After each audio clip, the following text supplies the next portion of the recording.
Oh, I am late, I think. Well, wait, is this going out yet? Uh, if anyone's here watching right now, I'm just trying to get settled. I just came from a dinner, so I'm just gonna switch it over so you can see me actually. If I can get this one pointed at my face. No, it's supposed to be pointed at the camera. Right there. You should be able to see me now, I think. I've been trying to fix this mirror all day. And there's a lot of things that have been going wrong this day. So I actually started making this episode about the LayR synthesizer, and too much was going wrong, too much. And I realized after working for about 6 hours, I realized that it would take so much more to actually make the episodes I wanted. And since I don't want to make 10 episodes of basic breakdowns, I thought that the only way I can actually do this is through a live stream, because that way I can comment on so many other things.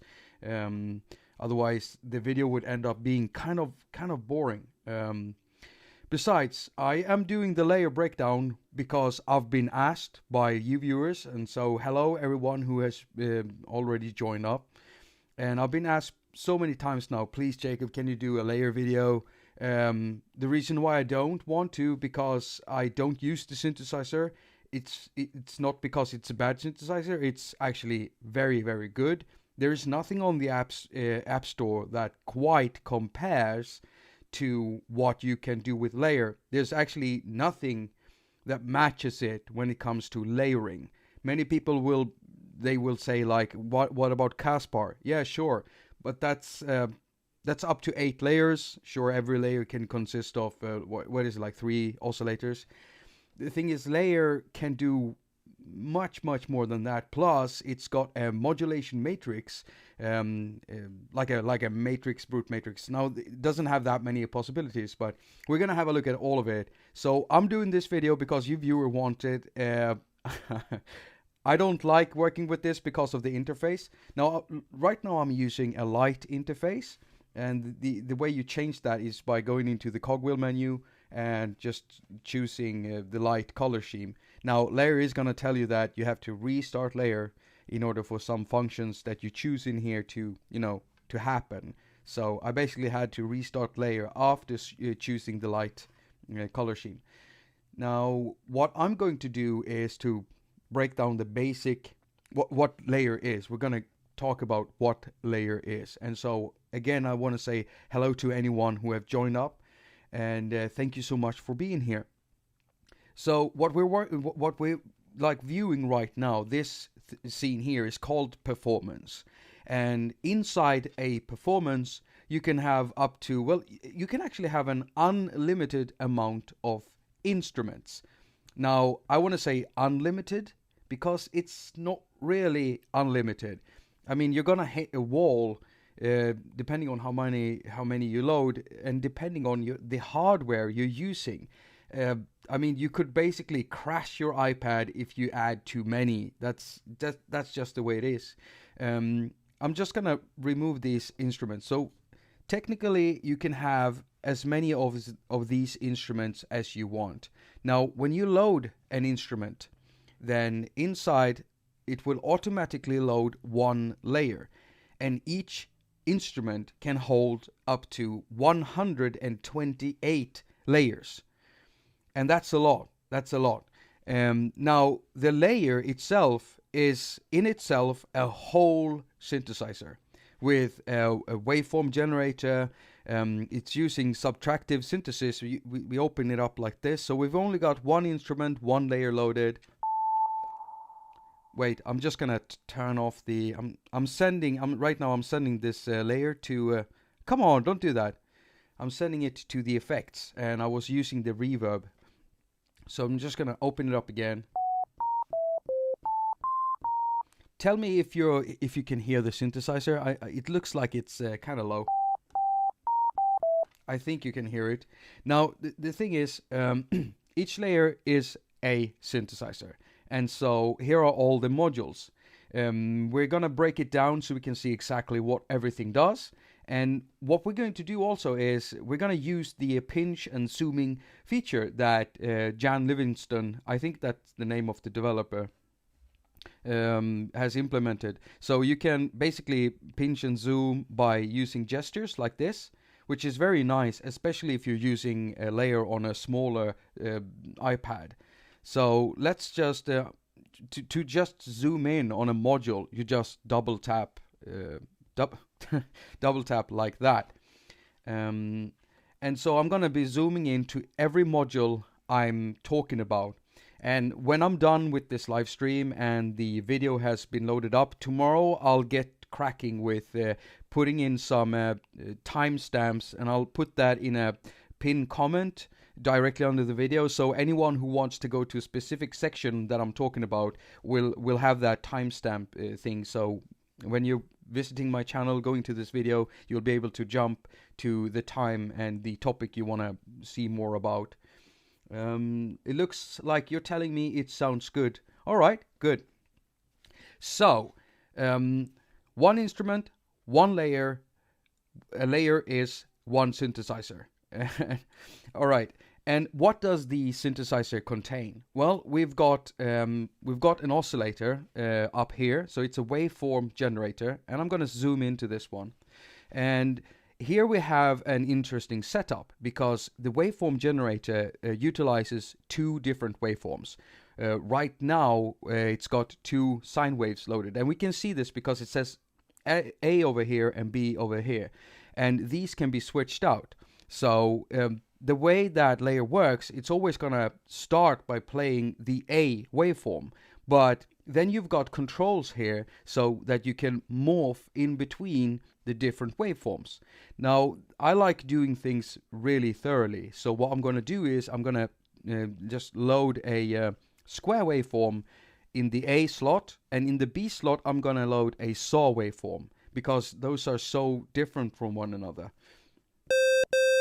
And right now we can hear the square waveform. In order to actually hear the waveform B, I'm gonna use this A to B time.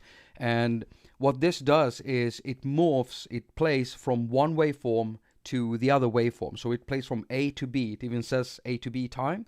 And so if I pull this up, we can also see that we have it in milliseconds or in seconds. Right here. So right now I'm going to be having a mix time about 1 second and 261 milliseconds.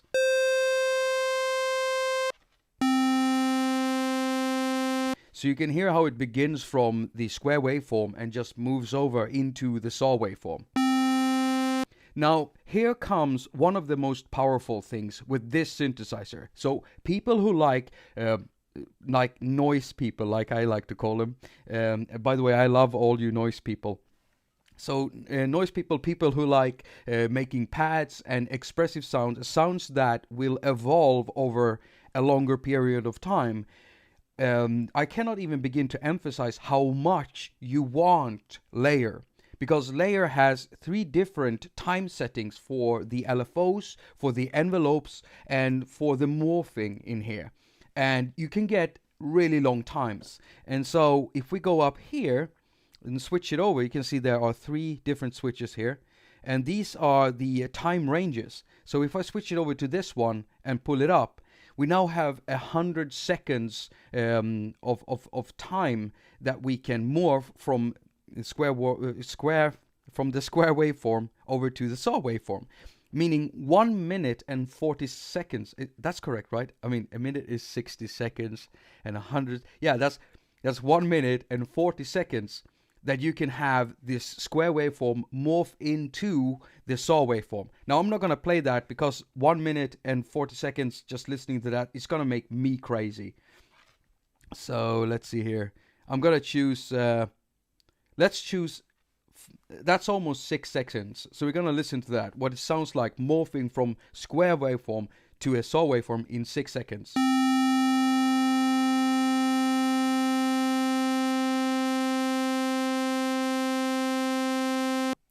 And so if you want to make long patches with long attack times, it's just stuff happening over a longer period of time, then you can switch everything over to this 100 over here and just pull it up, and suddenly you have a 100 seconds to work with, which is very powerful. There's not many synthesizers out there on the market, app market, that does this.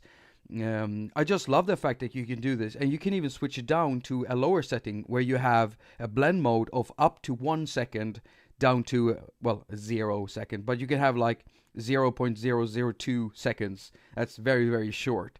So it's possible to make a variety of different sounds thanks to these settings right here. And we're only looking at morphing between a square waveform and a saw waveform, which is awesome. Now, if we keep on looking here, we can also see that we have something called phase. And this becomes very interesting, especially when you start modulating things. And that's also something we're going to have a look at. Because as you can see, we have 1 meter up here. This is orange, and it sets the time. And then if we touch in the middle and drag, we have a blue meter here. And this is the modulation signal. And here it can be, if you're a beginner with synthesizers, LayR can be very, very hard to grasp in the beginning. But Jan Livingston has made sure to kind of mark stuff up with different types of symbols and numbers. And so if we again look at this, we can see that we have a sine waveform here, and it says number 2. And over here we have a sine waveform, and it says number 1.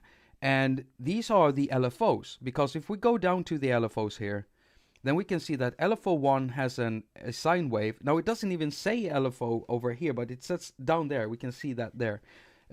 So it's a sine waveform with the 1 right there, okay?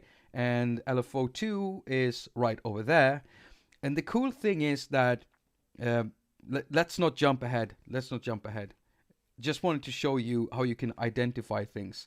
So Jan has made it very easy. So even the tuning of the synthesizer is pretty powerful too, because Jan, if you're here, if you're listening, even though I don't like the interface, I mean, you've done an awesome job with this synthesizer. There's nothing on the market like this, nothing on the iOS market like this. So anyone wanting me to compare this to anything else, not gonna happen. Get that out of your head. It's not gonna happen, because LayR is its own thing, really, and very much thanks to the layering. And when we get into the keyboard modes and being able to now, when you realize how truly multi-timbral this synthesizer is, wow! I'm just gonna say wow. It's just amazing. So let's go down here. I'm just going to remove this. As you can see, you also have a variety of different waveforms, and so there's no shortage of different sounds you can create thanks to that. Let's just test out the phase here. That's what I'm going to do. I'm going to test out the phase, and I'm going to switch this over to this side here. So we have up to 10 seconds. I'm going to switch it over to 3 seconds, and I'm going to add some modulation to the phase.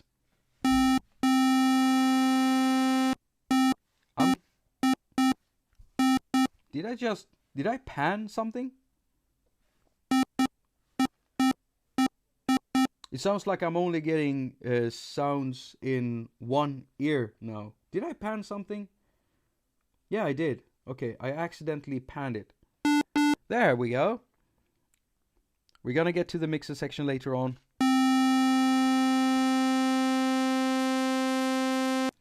Looks like we're gonna have to...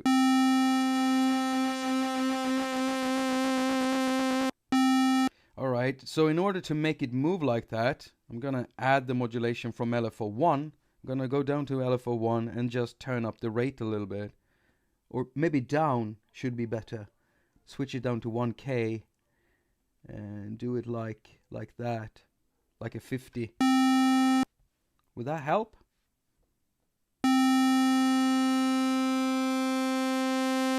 Yeah, there's a lot of things happening there right now. That might be too quick.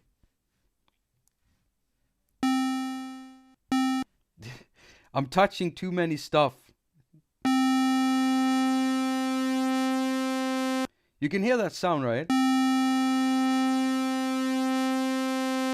So what's happening is we're modulating the phase of the waveforms with the LFO like that, and in order to switch out, let's say we didn't want to use LFO1 here. In order to switch it out, we have to go into the matrix.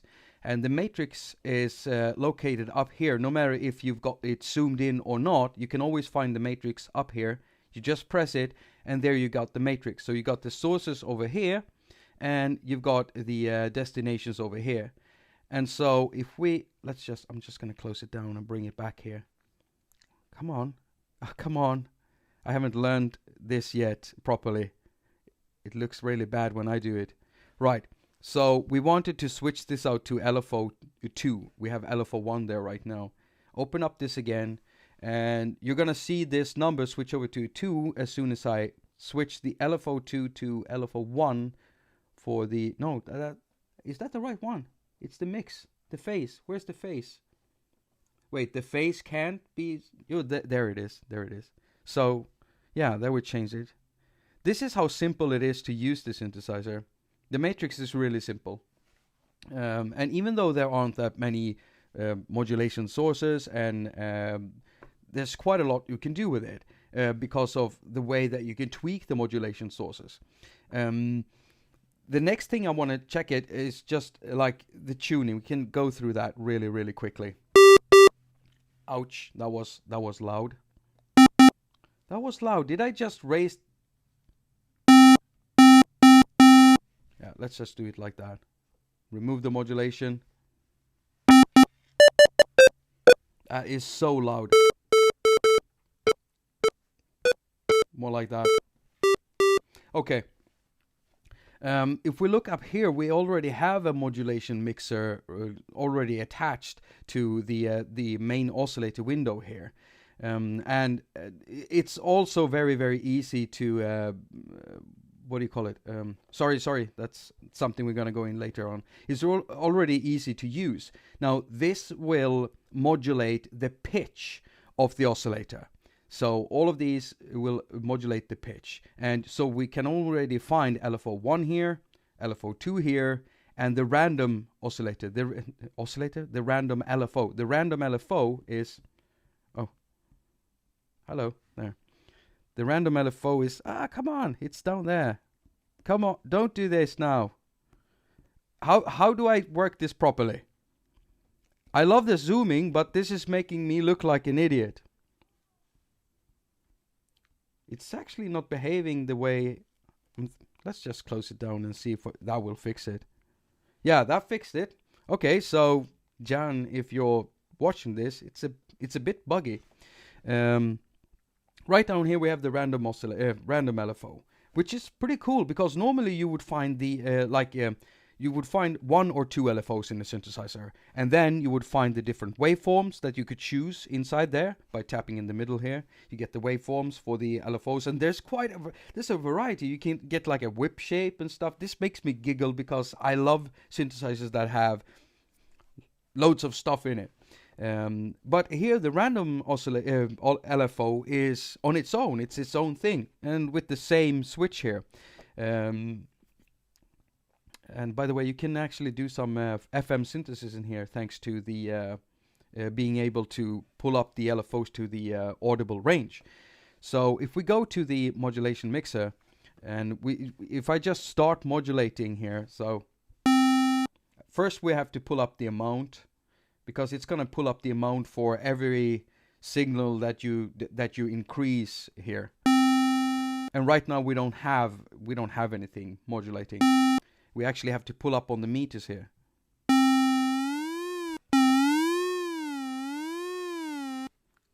Let's just do that again. So all that's happening right now is we're modulating the pitch of the main oscillator with LFO1. Now the interesting bit is when you start adding up things here, like you can even do this with envelope 1. There are different modes. You can run this in unison. It's just, I can't explain everything, just the basics. But what happens if we are already modulating the pitch with LFO1 and then start modulating it together with LFO2?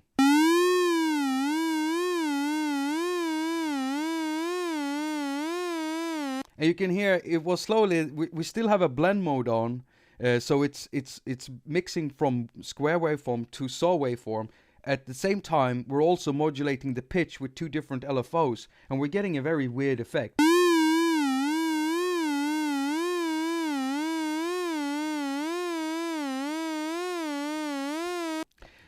Hello everyone that have joined up, and I can also see Bo Beats from Bo Beats here. Hello Bo. I hope you're doing good, man. I hope you're doing good. If you don't know about Bo Beats, he makes he started getting into like modular stuff lately, and it's pretty cool. Me myself, I'm kind of tired of modular stuff, but I like watching others do modular stuff. And Bo just started out, and he's got a really cool thing going on there. So if you're interested in that stuff or other type of synthesizer reviews, you should really go check out his channel. Give him a thumbs up on his thumbs up. Give him a subscribe. Go and subscribe on his channel. That's what I was trying to say. Also, hello and everyone else that has joined up. We got Dean from Electronic Sounds Audio. He's also got a channel. If you're into Beatmaker 3, then he's got some awesome tutorials. I mean, the guy is killing it with the Beatmaker tutorials. Yeah, that sound, it doesn't sound, maybe it does sound good, I don't know. I mean, some people might like that, so I'm not gonna dismiss that as a bad sounding sound. It just sounded a little quirky to me. I'm gonna add the random generator too.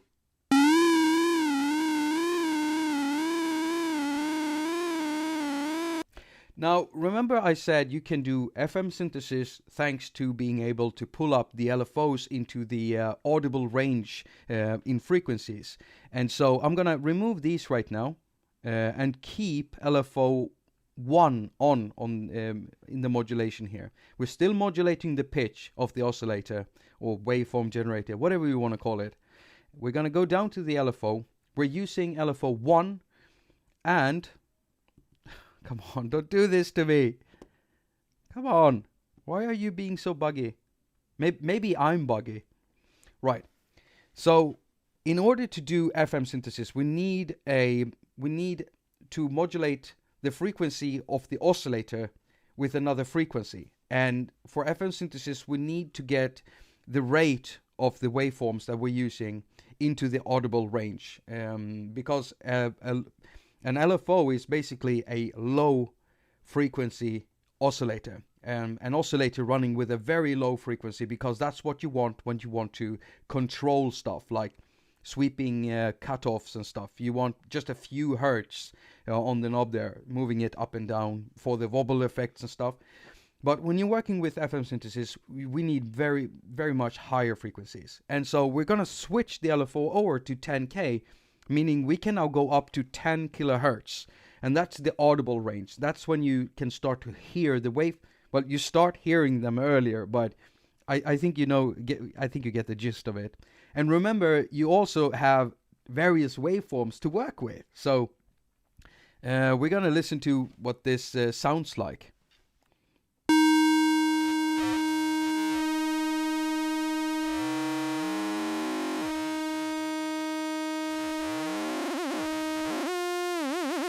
So you can hear that going from the low rate. We're still just modulating the pitch, the frequency of the main oscillator.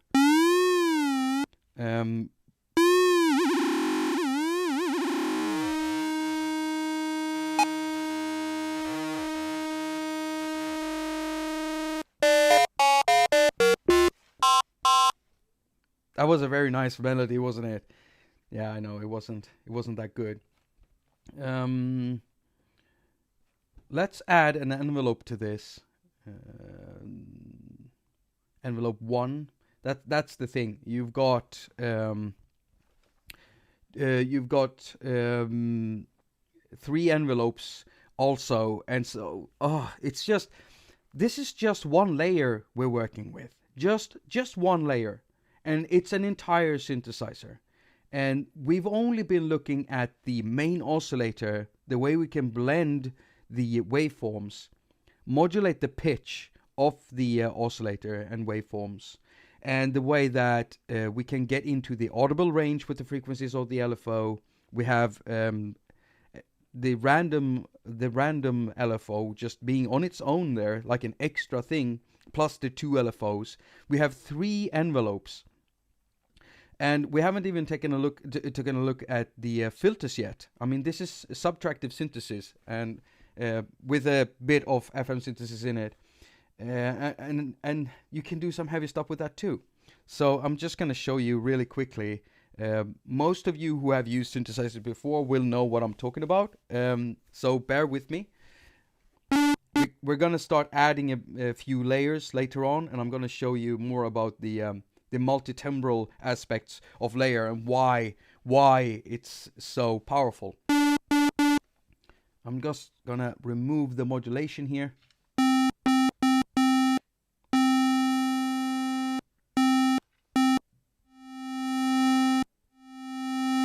So when you've got it chosen right down here, we can see, I don't know if you can see that, but that looks like a volume thing, this little icon here under the envelope shape. So it's telling us it's controlling the amplitude, the amplification out. So basically the volume, view it as the volume. While the other 2 are basic envelopes that you can use to modulate stuff. So you've got 2 modulation envelopes and 1 amplifier envelope. And this is the cool thing. Like I said, let's bring up the attaQ to the full. And right now we're using 10 seconds, but we can actually, if we switch it over, we can have this up to 100 seconds. So an attaQ time of 1 minute and 40 seconds. Amazing. Same with the release. Imagine that. A release time of 1 minute and 40 seconds. That's pretty awesome. And of course we can shorten it down. I'm still running them at the maximum here. And this goes for all the meters, by the way. So the decay, sustain, the sustain is sustain. It's basically just telling you the amplitude level. So that, never mind the sustain. But the attaQ and decay and release, they can all have this like up to like 100 seconds in length, which is just amazing and insane. It's really insane. I mean, think about that. When you're sitting and tweaking it, if you are using those long times, then to really know what's happening with your sound, you're going to have to sit there for the whole period of the time it takes for either the attaQ to reach its fullest or the release to reach the lowest. How crazy do you have to be to actually do that? I forgot to mention that you can also sync all of this to a tempo, and then suddenly we get these time increments. We get this. Can someone write down in the comment section what this is called? What these are called? I'm always struggling with this. So you got like 1/16, 1/4, triple, dotted. What are you called? What's the concept? What are they called? Up to up to 4 bars in length, so you can sync it up to 4 bars. So anyone, if you know what that's called in English, please tell me, because I would love to know. When I make my videos in the future, I'll actually know what to say. I've said time increments before, and that's really wrong. Really, really wrong.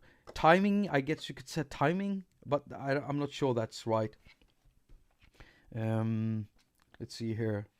Oh, let me just show you really quickly what happens when we modulate the pitch of the oscillator with a modulation envelope. I'm just going to bring the attaQ down here.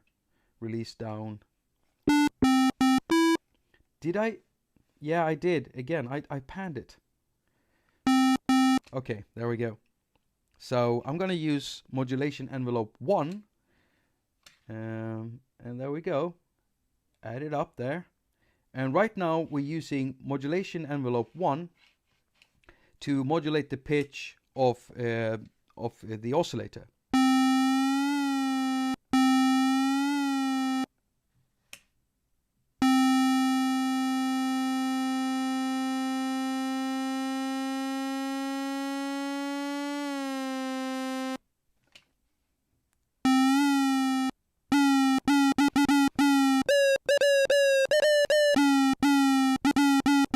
I love that. You know, it makes me think of like chiptune sounds, and I really love chiptune sounds. So to actually make the sound even more chiptuney, what we could do is make the waveform or the frequency of the oscillator just jump up and down in steps instead of just smooth transitions. And to do that, let's just use LFO1.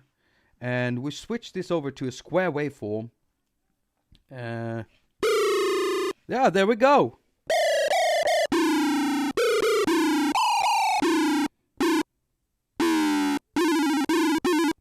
I'm such a sucker for that, you know?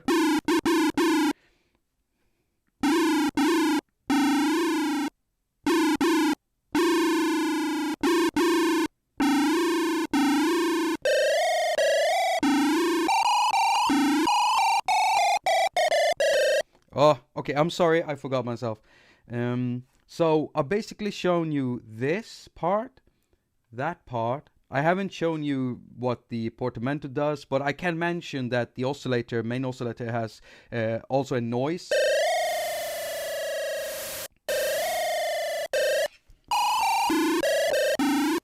And then you have the portamento. Wait, we're playing this in polyphonic mode. Oh, how do... I can't remember how to switch this over to... Wait. I'm gonna go out of here. Right there. Okay, so we were in the synthesizer. We close the synthesizer down. We find the instrument. And on the instrument, we choose from poly to... Let's do mono legato.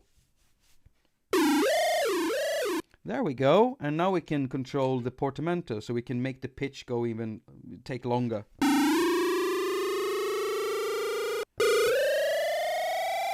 And shorter.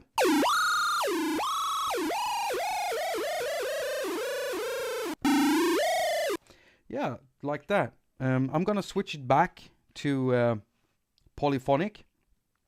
And that's also one thing, the more layers you're using, I usually start by making a bass layer for mine. So I make like a sine wave form, just a bass waveform. And whenever I'm working with bass sounds inside a layer, I have been working with the synthesizer because I was trying to get to know it when it got released.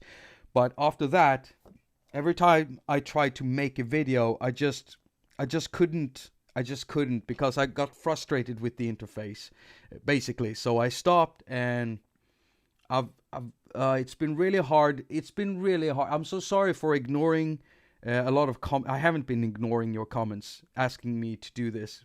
I haven't been ignoring it. Trust me, I've been trying really hard to ignore it, but it hasn't been working, and I feel bad because there are a lot of people out there that want to learn the synthesizer, and I do know how it works, and I'm sorry. Well, I'm doing it now. So I did switch this over to Polyphonic. Yeah, what I was trying to say is, if you're working with like 10 layers and you want to save on voices and make sure that you can add more layers to your project, and actually make a patch that you can play without having the audio mess up on you because you're losing resources, then I would suggest that if you're working with a bass sound that doesn't need to be a stereo sound, it doesn't need to be routed in multi-channels, and it only needs to be played in mono, then I would switch that over, that instrument holding the bass, into a monophonic, I would switch it over to monophonic, while I would do other things like pads and stuff like that. I mean, usually I like playing my pads polyphonically. I like making chords and stuff. I've been working heavily with that when I've been doing my mellow music stuff. If you haven't seen or heard that. I'm just gonna check out if you're asking me something, because I'm just going on here. Let's see here. Davy Pooh asks, Jakob, do you find that you end up making full-blown patches comprised of multiple layers for layer or individual instruments, single synths more? No, I do not make single synth sounds in synthesizers like LayR or Caspar, for instance. Even though I wouldn't compare them, because LayR it's really much more deeper, more potent.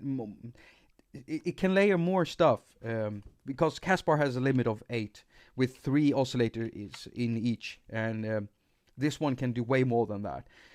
But I don't use synthesizers like these to make like a one bass sounds. I'll rather just load something else up, like Poison 202, or maybe the Minimoog clone, Model D clone. It's not just, let's just say Model D, or I'll just load up another. Yeah, Propellerheads Thor is something I use a lot, so I'll load that up because I already have my my basic patches all made in that. When I work with something like this, I always do pads and stuff, basically. So I hope that answers your question. And if you have asked me questions, just ask them again, and I'll try to check the comment section more thoroughly. I forget myself sometimes, I'm so used to talking to myself in an empty room with my iPad and my iPhone, basically. So when I do live streams, I don't really know how to conduct. I don't know how to conduct myself. Yeah. Right. We've been going through this, and as I said in the beginning, I'll be putting in timestamps in a pinned comment under this video tomorrow. So if you're watching this and you're thinking like, oh, it's been I don't know how long it's been 38 minutes and I haven't even seen what I wanted to see, you'll be able to see that through that menu in that comment that I will put there. Right, so I'm just gonna jump from here to here, and here is where we can find the filters, and there are two state variable filters, and state variable filters means that they vary in state. You can switch out how they work. So what you basically have are 4 filter states or 4 filter modes in each of the filters. So you got the low pass, the high pass, the I almost said it is band pass. Many times when I record my videos, I say bypass filter. It just happens, and then I have to, when I'm sitting there editing, I can hear that, and I'm like, oh no, I have to set up everything and re-record this. So low pass filter, high pass filter, band pass filter, and a notch filter, basically. So 4 different filter modes, which is perfect, because I love that. I love it when you have all of those filters. I mainly use bandpass filters and low pass filters. But when I'm working with pads, for instance, I do love using high pass filters, because with pads I many times want to filter out the low ends in the pads, because if I'm making music, I'll usually use another synthesizer to make the bass. As I said, if I want a bass sound, I'll rather load something else like Model D, Poison 202 or Thor. But for pad sounds, LayR kills it over many other apps, actually. So if we look at the actual filter, since there are two, they work the same. But what you do have is like a blend mode. In this little box here, we can find a blend mode. So you've got a blend mode from filter 1 into filter 2. And then you have a folding, a symmetry. I don't think I've understood the symmetry yet.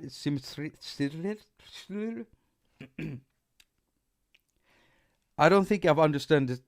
I don't think I've understood. Never mind. So I'm gonna have to go back on the manual on that one. But what you do have is a modulation source. So as you can see here, we can use right now we can use modulation envelope 1 to control the blend mode here, and so you've got oh, come on, don't do this.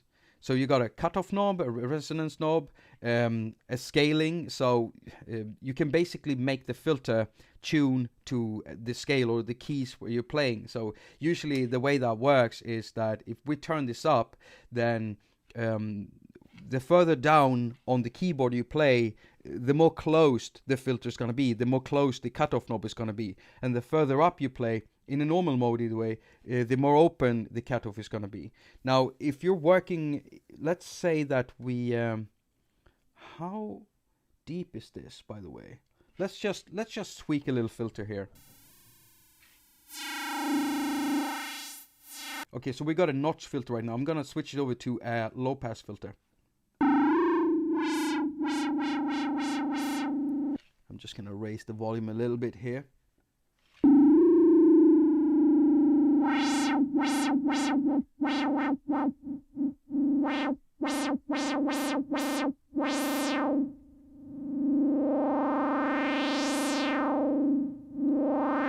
Wow, it's let's just raise the resonance.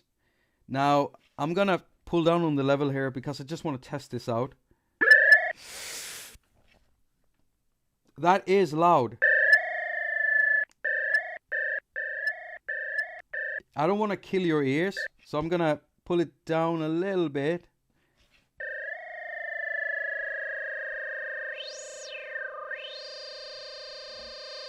And I'm gonna show you how the key scale works. So I'm gonna pull this up, and we're gonna hear the filter tune to the keyboard.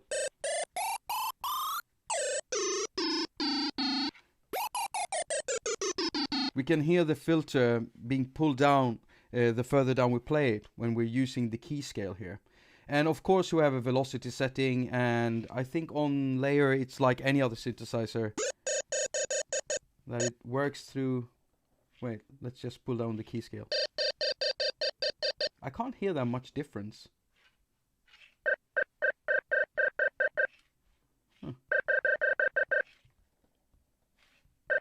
I'm not sure I'm getting this right, but I never really used this function. In fact, whenever there's a velocity setting inside a synthesizer, I always try to find a way of turning it off, because I'm not that, you know, I don't play well, so whenever I play with a keyboard, I mean, if you're a pianist or a keyboardist, you want the velocity, you want the expression there. People like me don't. We'd rather just modulate the kinds of changes and stuff that we want. If I want a few notes sounding less loud, I'll just go in and edit those notes rather, because I'm not a good player. That's just the way it works. I mean, someone like Doug Woods could probably, from the sound test room, he could probably play it the way he wants it.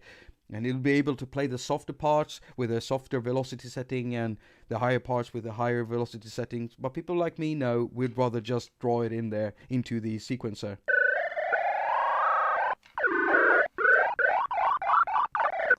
Now, I mean, all of this is pretty basic. If you've ever used a filter, then you'll get this.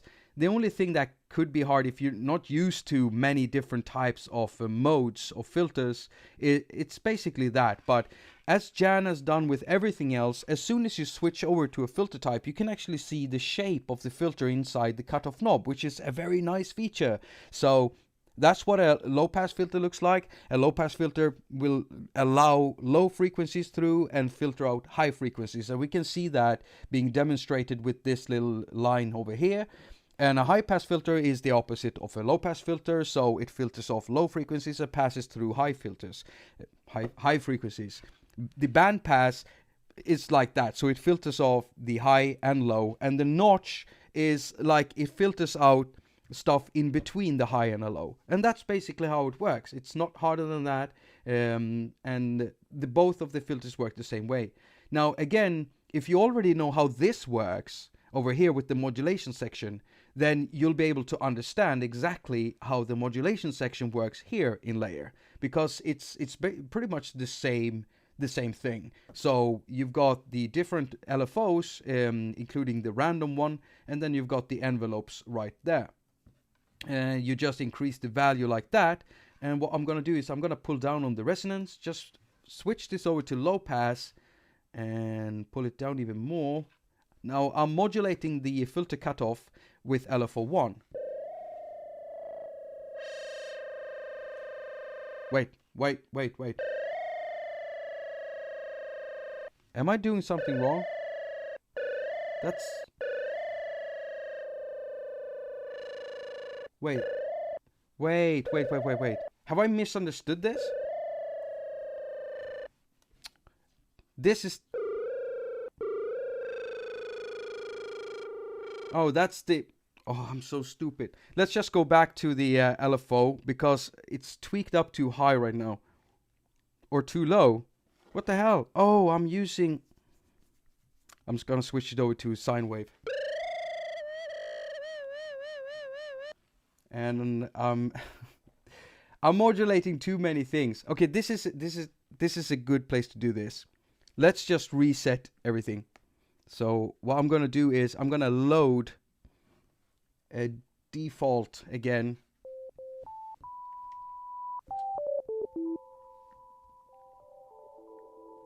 Yep, that's stop.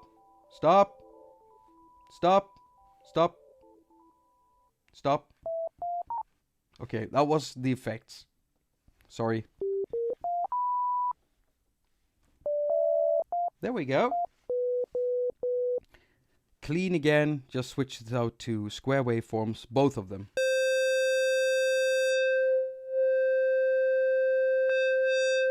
Yeah, I'm so stupid. That's how it works. So you basically set the strength of the modulation signals over here. You do that by increasing the strength here. And I can't understand how I forgot that.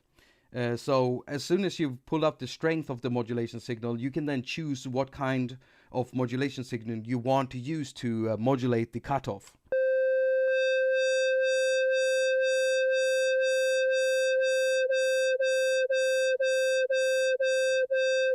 And it gets even interesting since as of with all the modulation sources, Jan has just made it so you can mix up all of the different sources together. So we can add LFO number 2 over this. I'm not really hearing that much. Are they at the same... Oh.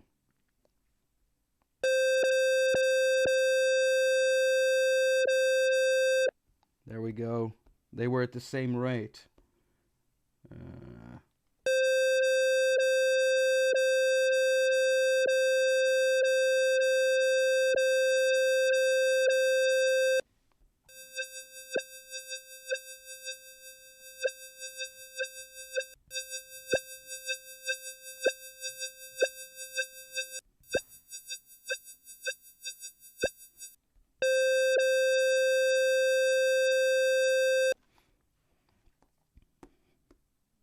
Whoops, let's not do that.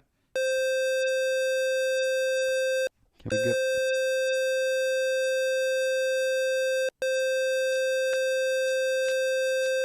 We're starting to get some distortions in there.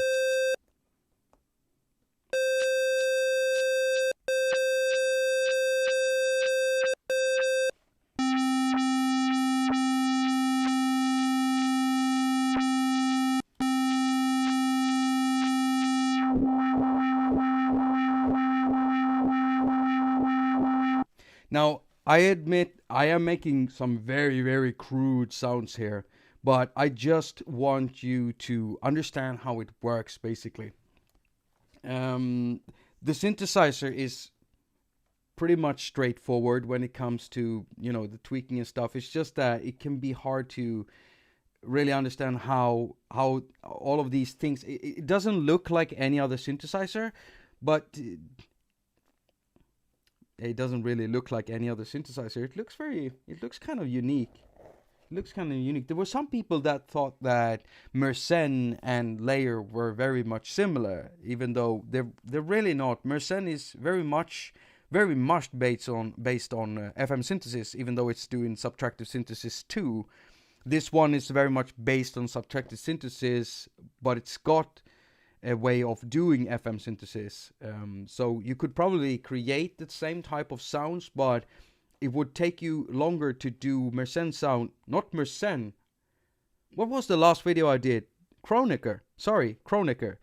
By the way, Kronecker and Mersenne, those two are very much alike. So if you would have to choose between Kronecker and Mersenne, I would actually advise you to go with Kronecker, because Kronecker can do what Mersenne can do, only it has that extra sequencing note retriggering thing that Mersenne doesn't have.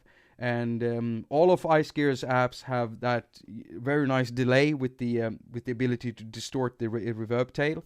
So yeah, I started talking about another synthesizer where I'm doing this, but it's only because people have been asking me, like, which one should I get between LayR and Kronecker, or LayR or this one, and I'm like, if you understand how deep LayR is and what you can actually do with it, you probably wouldn't compare them. It's more about how much time you really want to spend on making sounds, because it will take you time to make sounds with the synthesizer. I'll be completely honest with you. In the beginning, when I started using it, I probably spent, like, for each of the instrument, maybe 4 layers in each instrument, I probably spent like 2.5-3 hours on making something like that. And so you have to be patient. But if you are patient, and if you just want a really, really powerful synthesizer with an ability of layering so many sounds, then there is nothing on the App Store that does it quite like LayR. I just wish the interface was a little bit different. Now, apart from the filters, we've been going through this one, the LFOs, the filters, and lastly, we're gonna have a look at this section here, and this is basically a mixer. You got the panning here, you got the volume output, and the amplitude modulation too. So you can even use the LFOs to modulate the amplitude. It's basically just pulling the volume up or down. You also have a mix between the different waveforms. And for you to actually hear this, I'm just going to remove the modulation, and I'm going to switch this out to a saw waveform again. Wait, I'm forgetting something here. I am forgetting something. What am I forgetting?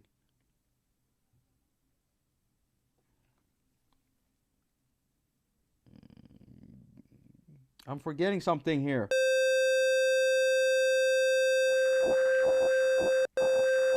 This is seriously... Wait, let's do this. I'm forgetting something. Let that go over to... I'm just going to mix it from the square waveform to the saw waveform. And hello everyone who has been saying hello back to me.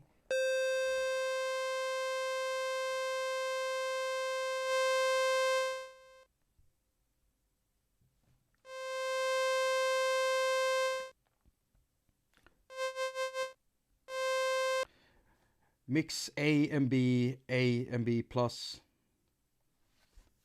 I just lost it. I completely forgot what this is. This is why I hate doing stuff live. You see, this happens to me even when I make my videos. I can know something like quite well, like Thor. I don't know how many times I've sat there, I've done something I've done 1,000 times with Thor, and I'm sitting there recording it, and suddenly I can't remember what I'm supposed to do because frustration, I guess.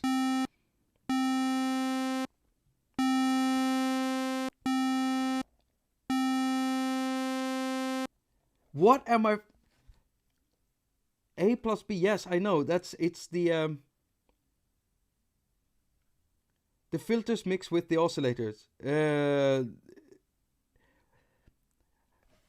I'm so sorry. I'm so sorry. I'm gonna do this. I'm actually gonna do this. So this is a live stream, a tutorial live stream, haQ tutorial. Usually very polished. Usually I know exactly what I'm doing. And now I'm gonna have to go into the tutorial, the actual manual, and check it out because I can't remember what that thing is. That's just amazing. Amazing.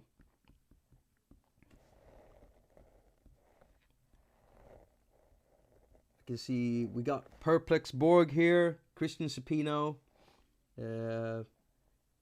got Max 404. Hello, Max. Law of One. That's a very cool name. Spice Rice Midas. You're gonna have to tell me how you got that username someday because I've been wondering about that. Let's see the mixer section. Right, the mixer section. Where is it? The oscillators and filters can be mixed to the output in any combination with optional amplitude modulation. Yes, the oscillators and filters. Yes, I get that, but why am I not getting what I'm supposed to say? I mean, you've got the filters on one side and then the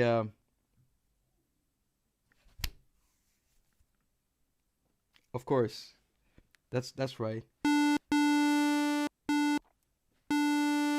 Let's see here. Let's see if I can make something happen.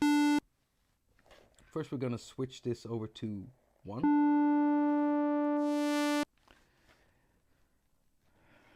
Okay, so I've got the mix over to 1. And right now we are listening to the oscillators pretty cleanly. And if I move it back, we're gonna listen to the oscillators through the filters. Which makes sense. And then you can mix between them, of course.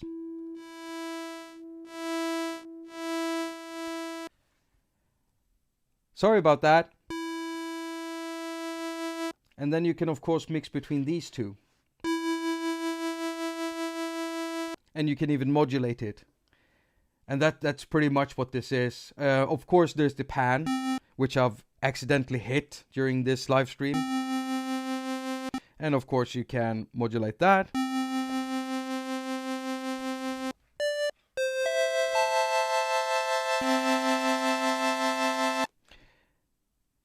That's pretty much it about the actual synth. The matrix is up there.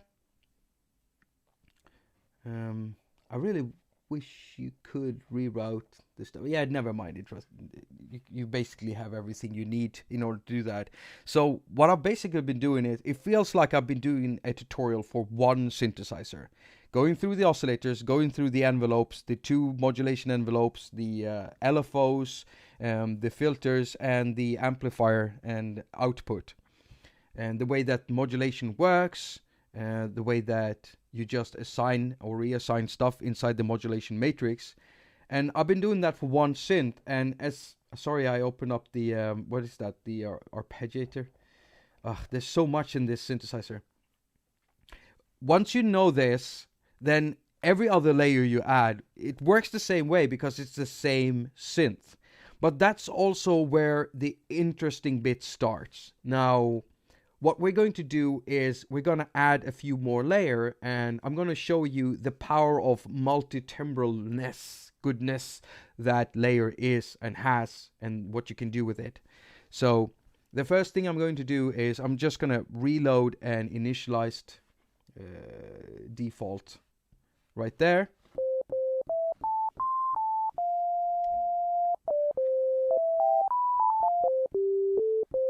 Right, and so it's defaulted. We've got one instrument running one layer, and instead of adding another layer, I'm just going to add another instrument, which also contains a layer. And the first thing we're going to look at is the transposing option. You transpose your layers and instruments right down here on these little switches here. I hope you can see them. Looks like you can see them. And if we tap on them, so this is really interesting because you can transpose the layers individually. So you can basically make, let's say, 3 layers with different pitches on them. And then if you change your mind and you like the different pitches in between the layers, but you want to pitch the whole instrument up, you can do that by transposing the actual instrument, which will transpose all of them, but they will still keep their individual settings. At least that's how I remember it being. So I'm just going to create a new layer. So we have 2 layers here. I'm going to set this one to play 7 notes up there, semi-notes. I'm going to pull down the volume on this one, close this up. And so if I, let's just say I tell this -12. Hello. You can see that I've pitched the whole instrument containing the 2 layers down, but the layers are still keeping the pitches that I've given to them right here. So this one is still playing 7 semi-notes up. And we're going to keep this like this. And the first layer, we're going to go into it in the first instrument here. We're going to open the synthesizer up and we're going to switch out the waveforms to saw waveforms. Pull up on the volume.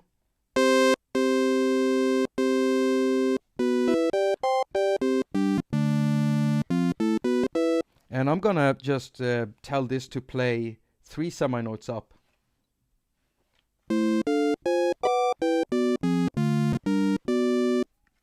Now, the cool thing between this is, so in this performance, we right now have 2 instruments. The first instrument contains one layer with a saw waveform playing, and it's playing 3 semi-notes up from the original pitch. Secondly, we have a second instrument, and I've pitched the whole instrument down a whole octave, 12 semi-notes down, and we have 2 layers in here, meaning 2 synthesizers, one of them playing 7 semi-notes up. So we basically have 2 instruments, and I want to show you the multi-timbralness, or multi-timbrality. If you don't know what multi-timbral means, it's basically being able to play several different instruments over a keyboard and being able to split them into zones. But LayR can do more than just split them, which is awesome. Did I just forget what I'm supposed to do? No, I was going to, yes, show you the multi-timbralness. So what we're going to do is we're going to open up this section here. It looks like a little keyboard thing. So when I open this up, we can see the range that this instrument can play. So right now on this keyboard here, I've got the range from C4 up to C6. Sorry. And I'm going to pull this one to play from C4, right there, and switch it down to C5, but a few notes up there. So you can hear the first instrument playing through these notes, but as soon as we get past this point of the what is that? I'm playing a C5, and then I get to the is it the D? It ends on the D, or no? Yeah, I think so. Yeah, we can hear the saw waveform over here, but after that point we can't hear it anymore. So what we're going to do now is we're going to close this down. No, we're going to close this down, and we're going to open up the same thing for this instrument. And we're going to, as you can see, we can see the both the layers here. But what I'm going to do, I'm going to move this up from a bit in before C5 and up to C6.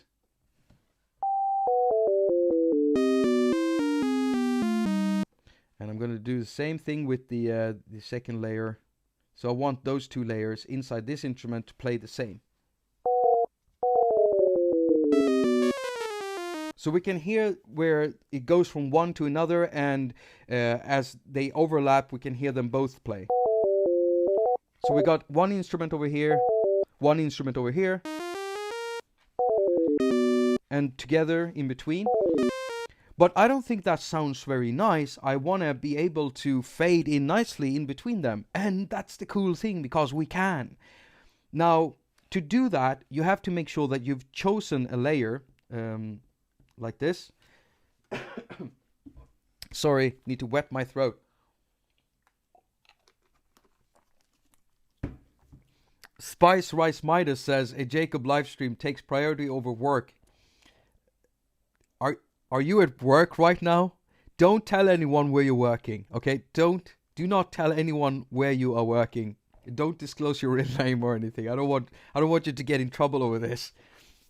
So as soon as we've got one layer chosen, we're just gonna fade in by doing this right here. You can see this fades in the thing, and we're just gonna fade it in nicely there, a few notes. We're not gonna fade it out. We're gonna do the same thing with this one. That means that the I think this is just controlling the amplitude, like the volume of the actual instrument. So as soon as we reach these, you can hear that we're not just like it's smoother now, the transition. I'm just gonna do that. Let me demonstrate it by pulling this out and making it longer. Come on. I'm gonna do it like that. I just want you to really hear what I'm doing. I'm just gonna fade it in really nice like that.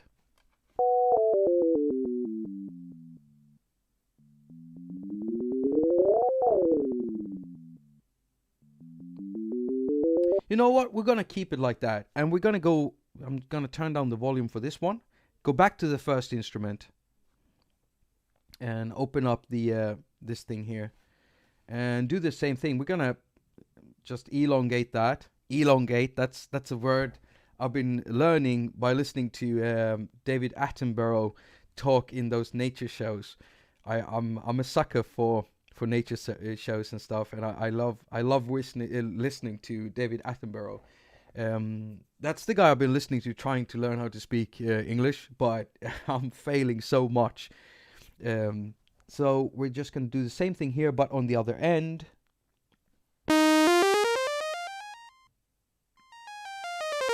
So now if we close this up and we do this and that just a little bit. Okay, I'm mixing up all the volumes here. These are the ones for the layer, and this one will just control the whole instrument volume out.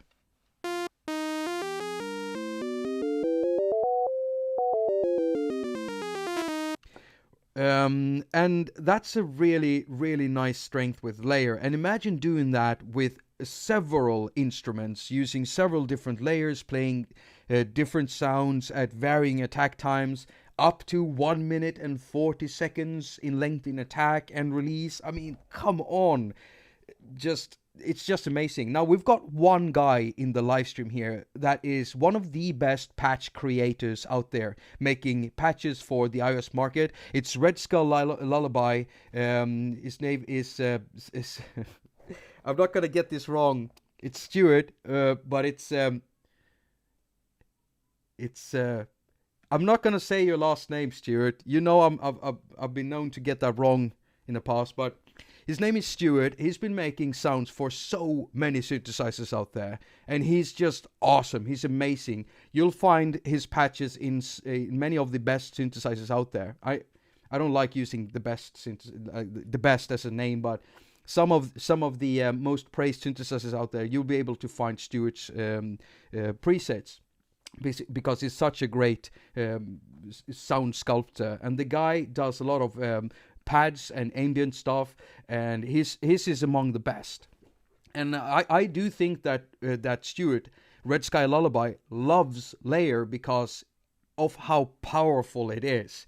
And I'm guessing, Stuart, that you like the long attack times, you know, being able to turn on the LFOs even, and the rates up to the audible range, and being able to have a release time of 1 minute and 40 seconds. I'm still blown away by that. I just love that. It's not many times you see that. Also remember that LayR is very heavy on processes, and the first time you install LayR, I'm just gonna do this now. So yeah, that's a thing that I do. I'm sorry, but it's starting to look messy. It's not like I got dirty fingers or anything. It's just that I get very greasy fingers after, you know, working for a while. So hope I'm not annoying anyone by doing this. And if I am annoying, I'm just gonna be doing this for a little bit longer. Right. So what I wanted to say is LayR is very heavy on resources, and if you install LayR for the first time, LayR will ask you if you want to run it in the older legacy mode, or if you want to run it in the newer mode, because the new mode is basically very more heavy and uses more algorithms and stuff to do mushy, nice stuff to the sounds. And if you happen to turn it on to the heavy mode, and you're using an older iPad or iPhone, I think it runs on iPhone too, right? Then you can switch it back to the legacy mode by going into the cogwheel menu here on the main channel strip, and you've got the legacy engine there. You just turn that on if you've got an older device, iDevice, that you're using LayR on. If you're noticing you're getting crackles and pops and stuff like that, switch it over to that, and it will just take it down a notch, so you'll be able to run it until you it auto-closed all of my... Auto-closed it? I'm gonna try this out again. I'm gonna go into the cogwheel menu. Oh, it auto-closes everything. Alright. What's the other thing I wanted to show you? I don't know. I mean, I've been streaming for 1 hour and 12 minutes. If you have any questions about the synthesizer, you should probably ask me. Because I can't think of everything in here. What more can I show you that is basics? Well, the keyboard itself. You got your modulation wheel over here, and you've also got a pitch wheel over here. By the way, you can also see a metering here for the amount of power it's using. And right now, I'm using a buffer size of 256. I'm running the audio at 44.1 kilohertz. And the thing is, it's running at 30%. This is my iPad Pro 12.9 inch. It's a powerful device, and it's running 30%, and I don't have that much loaded at this time. So you can imagine if you keep on filling this up, it could be quite heavy. Let's see here. Dean from Electronic Sounds asks, only one voice per oscillator. Well, yes and no. Because, I mean, you've got the polyphony modes. You got basically 2 wave generators for each of the oscillator. Only you're mixing in between those waveforms. So it's running 2 waveforms, 2 different waveforms, and when you run that in a polyphony mode, I mean, you get more. So it's not only 1 voice per oscillator. It's actually more. The key fading is new to me, says Paul Panzer. Yeah, that's a very nice feature to have in there. And I don't know if this has been here all the time. I fired it up recently, and I'm gonna get into doing the layering stuff. And this is more like the kind of layering I've used when I'm been working with. What is it like? Is it the mass? Not massive. Native Instruments, what's it called? Is it? I can't remember, but when I used to use like DAWs, desktop DAWs, like Cubase and stuff, I've been using instruments where I can, when I've been running samplers and doing my own rumplers with some really fat pads in it, mixed together with some synthesis and stuff. And I've done like multi-timbral things. Sometimes I've done it multi-timbral in a way so that I have a drum set on the lower octaves. So the first set of keys from C0 or C1 up to C2 or C1 will play just drums. So you got a bass drum and like almost like general MIDI without all the empty spaces. So you just push it together. So you got the like the CDE is like bass, snare, and tom, and then you got the hi-hats up on top there, and then the cymbals. So I've done that multi-timbrally, and then after that I've been making the bass on the next thing, and then the lead, and then the pad, and on the last one I might have something connected so that I can run like a vocoder setting, so I can play chords on the last set of keys. So I used to have like a really big keyboard back then when I used that, but I never used that live because, as I've said many times, I can't play that well. So I need to be able to sequence stuff and bring back sequences, replay stuff and retrigger stuff. So yeah, I basically just ended up selling that big keyboard. Whole lot of work for nothing. Spice Rice Midas says up to 256 voices with the layering concept. Yeah, basically. But that's the thing. You try to run that many, you'll kill your machine. You will kill your device. Does anyone know of any desktop synthesizer or desktop system that will actually run a synthesizer doing 256 voices without having troubles? I think a lot of them will struggle with that. Stuart says, you got to love those long envelopes. Love LayR because you can build up so many complex evolving layers. Yeah, I mentioned that earlier. You might have gone away bringing those tacos or something. Or did you? Maybe you missed. I don't know. But yeah, those long layers, those long envelopes are just insane. So basically, you could just, thanks to this, being able to assign your stuff and mix in between with fading the keys like this, you can make some really expressive sounds. Like, look at this peak right here. So whatever I'm playing here will be the loudest when I'm playing in between C4 and C6.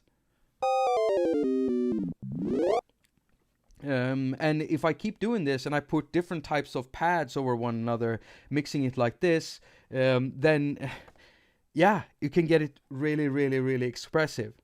But I'm wondering, I'm gonna sit down someday and try to create a really full patch with a sequence in it and everything, like I did with Caspar.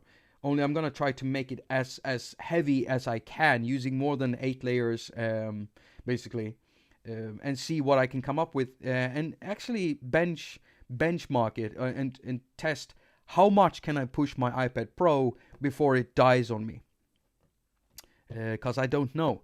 What more can I say about this? You can assign like almost every. It is every controller you can see inside this thing can be assigned to MIDI. And can I show that real quick? Let me just fetch my yeah. Let's just. I'm gonna turn on Bluetooth here. I'm gonna fetch my my MIDI controller, NanoKey Studio.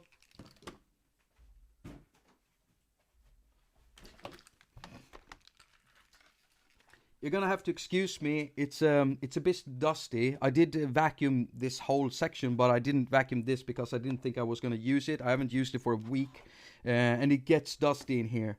That doesn't look good. So I'm just gonna turn this on and try to connect it. If I can remember how I get this connected in here. Is the MIDI in here or is it in the MIDI section? I think it might be in there. Virtual MIDI there. Is that the Bluetooth? Yeah, right there. We got the Bluetooth. So connect that. Right. Okay, so we got the... hello. Hello. Hey, you're supposed to be connected. Why can't I hear you? I'm playing it, but I can't hear it. Let's see here. Am I doing something wrong here? Or could this... Oh. I have to choose it, of course. No? No? No sound? What? Apply. Oh, there we go. There we go. Just up the octaves and now I'm playing it. So if I'm just gonna remove my mirror maybe, or maybe I can put it over here or something. So you can see my eyes. I can do that. And I'll put this thing over here. Wait, I'll put the knobs over there. Okay, so now you can see me and you can see the knobs. So we're gonna assign some knobs in this thing, and we're gonna open up let's say we're gonna open up this layer here. And how was it now? I think it's a long press. So let's say I want to assign something to the cutoff. I think it's a long press, and then learn, and then just tweak it, and there we... Wait, that's the wrong one. That's not what I want to control. I want to control the actual... How did you do that? How did I do that? Wait. Learn. Oh, there we go. Okay, so now I'm controlling both. Well, everything in the synthesizer can be controlled by MIDI controllers. And I did in the beginning... was it this one? No, it might not have been this one. I think I'm going to do that someday. Maybe I'll just film an episode where I'm assigning every controller I have on my dub master, the big thing in wood and aluminum. By the way, both of those are correct. You can say both aluminum and aluminium. It all depends on where you are. There's no wrong. I've been told I've been wrong before, but that's if you just do research on it, you'll see that both of them are correct. Okay, now we're controlling both the modulation and the cutoff.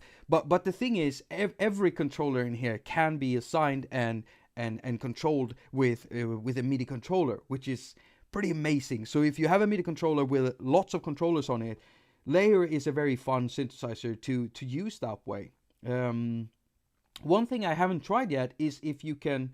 I mean, we did actually assign the same controller here. So let's say you had like 8 layers and you want to be able to control the cutoff in all of them.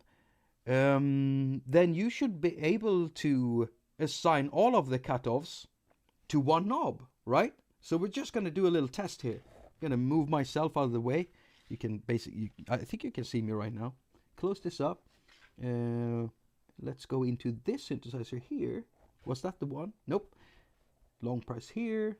Learn. Pull it. But that's not the one I wanted to... What? No. I wanted the other one. Come on. Do I have to long press that? Yeah, that's how it works, huh? Ah, of course. Now I get it. Okay, so I'm gonna long press in the middle here, delete this, and I'm still controlling that. Ah, now I get it. Okay. So I'm gonna go in here, long press here, delete that controller. So what I just figured out is that I'm long pressing, whatever I'm long pressing on is what's going to be assigned. So since I want to let's take this one. I want to control this cutoff too. Then I need to make sure I only touch the outer ring. And press learn. And there we go. There we go. And now I am controlling the cutoff in both filters here. And I'm also controlling the cutoff in here. Let's just assign this one also. And I'm controlling it with the same MIDI CC. So both layers here, the cutoff in both layers on the filters are being controlled by one knob. Let's just put this down. But we have another instrument in here, and we're gonna fix that one too. So let's just open that one up. Go in there and go to the filter. Press learn. Use the same. No, not 24. Delete that. Press learn. There we go. And learn. There we go. And now we're basically controlling all of the cutoff with this one. One thing that would be interesting is if the CCs that you assign would be copied with whenever you duplicate a layer. So we're going to try that too, because I haven't tried that out. I'm going to press play here, duplicate layer with links. Let's see here. Okay, so the controls aren't being duplicated. We're going to try again, just create duplicate layer 1. Is that one? Yeah, I think it is. No, okay, so it doesn't look like MIDI CC is being what do you call it? Copied. Right. I have no idea if the stream is still okay. It looks like my I'm using my girlfriend's MacBook, and sometimes it's telling me it's spiking out. I've had some minor difficulties with this one. It keeps telling us that it's got a full hard drive and it's behaving weirdly, even though we're not using it or haven't been using it, so it shouldn't have been filling up at all. Yeah. I don't think I can go on for any further. I know what's happened before when I've done my test. Yeah, it's spiking out. Come on. There's this meter inside OBS. I'm using OBS to stream with. And it just spikes out in red. It looks like I'm losing connection almost. What does the stream look like? Is it jerky? Can you guys still see me? Guys and girls and everyone else that's watching? Yeah, it's a bit laggy. Okay, I'm gonna end the stream here. I'm really sorry it's laggy. I don't know how much of the last thing got into... Yeah, if audio is fine, you can follow it a bit, but it's too bad that the stream is like it is. I'm just gonna... Oops. Just dropped my phone. I want to thank you for coming here, and I'm gonna try again at some later date to make a video, like a more structured tutorial video of this. But as I said in the beginning, if you missed what I said in the beginning, I've been trying to make one and it hasn't worked. And today I tried again, and I was working with it for 6 hours. Things happened, things related to iOS, which I will make a video about because it's really starting to annoy me. Something new that has happened with iOS 11, and I want to know if others is having the same problem as me, because it's wreaking havoc for me when I'm filming and stuff. So thank you so much. Thank you so much for watching. I hope you found this helpful. I hope you've been able to follow it, even though everything kind of got a little bit messy and laggy right now. Oh, it looks laggy. Right, I'm just gonna stop it. I'm sorry. It doesn't look good. It doesn't look fun to watch. So thank you so much for joining up. As usual, I wish you a very productive week. Now go finger all of your stuff and have a lot of fun doing it. And I'm